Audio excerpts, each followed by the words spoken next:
Guys, welcome back to channel. কেমন আছো তোমরা? আশা করছি সবাই খুব ভালো আছো। আমিও কিন্তু খুবই ভালো আছি। আর শীতলা পুজোর আজ হচ্ছে পার্ট 2 ভিডিও। তো যেহেতু তোমরা আগের দিনকে দেখেছিলে আর শীতলা পুজোর ঘাট এসেছিলো, এই অবধি তোমরা দেখেছো।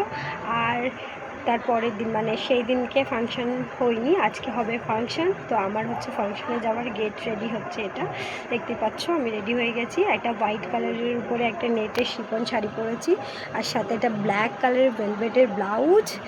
আর এই হচ্ছে আমার ফাইনাল আউটফিট। একটু সাজুগুজুটা তো করেই নিয়েছি, হালকা একটু মেকআপ করে নিয়েছি। চলো আমরা যাই পুজোর মণ্ডপে।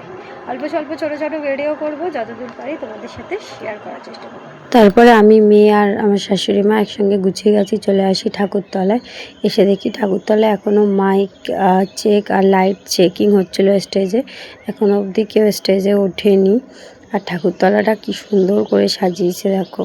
এটা একটা ছোট্ট গ্রামের পুজো, আর এত বড় পুজো অর্গানাইজ করা ছেলেদের, যারা ক্লাবে থাকে তাদের প্রচুর পরিশ্রম থাকে আর খুব সুন্দর ডেকোরেশন করেছে। যারা প্রোগ্রাম করবে সবে স্টেজে উঠেছে, ফার্স্ট টাইম স্টেজে উঠলে যেগুলো করতে হয় সেগুলোই করছিল। যেহেতু শীতলার গান হবে, যেন শীতলা ঠাকুরের প্রণাম করে এবং মাইক টাইক এগুলোকে প্রণাম করে নিচ্ছিল।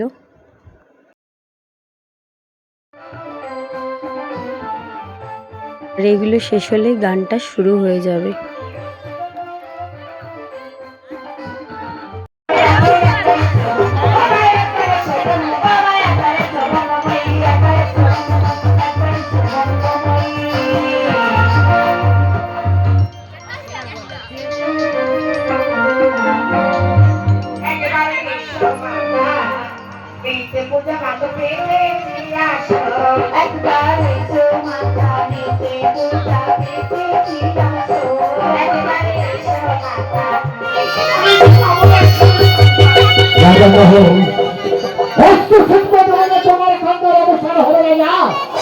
আমি তোমার আশীর্বাদ করছি।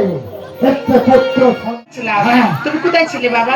কেন বাবুদের তাইখানার চালে বসে বসে দেখতেছিলাম। কি দেখছিলে? কেন তুমি বিড়ালাদার কাছে পুজো দিতে গেছিলে? বিড়াল্লা বড় রাজা বিরাট। হ্যাঁ ভাই। আর এখানে একটা নিয়ম আছে, মা শীতলার সিঁদুর পরাতে হয়, শাঁখা পরাতে হয়। শাঁখাটা পরে পরায়, এখন সিঁদুরটা পরায়। আমরা সবাই উঠেছিলাম সিঁদুর পরাতে। আর এই যে সবাই এখন সিঁদুর পরাচ্ছে, সেটাই তোমাদেরকে দেখালাম। মা শীতলার বাহন যেহেতু গাধা, গাধার নিচে ঘোরাফেরা করছিল। এই সিঁদুরদানের পর মা শীতলা গাধার পিঠে চেপে ঠাকুর মন্দিরে যাবে। আর ইনি হচ্ছে ততক্ষণ বাচ্চাদের সাথে একটু এন্টারটেনমেন্ট করছিল, খেলা করছিল, বেশ ভালোই লাগছিল।